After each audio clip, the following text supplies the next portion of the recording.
也是上新的台语剧《老古堡的古董老菜单》举行开播记者会，主要是以大稻埕为背景，描写着少年人回到老社区，伫个地方创新的故事。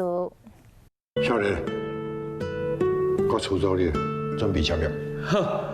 嘉义美食嘛，深爱历史，少年人转到大稻埕老社区，想要将台湾的传统文化甲延续落去。台湾文化的主体性是咱一代真重要的一个任务。其实可以伫咱的大稻埕遮吼，真有感情的所在。老古堡的古董老菜单已经是制作人叶天伦第8摆伫大稻埕拍片，可见这历史风情，何以偌介意？年轻人他们想要理解说，为什么大稻埕那个魔力，它会把人跟人之间抠掉掉，更扎根的感觉。这出轻松生活剧内面，观众会使看到生活中真熟悉场景。这是人情味啦。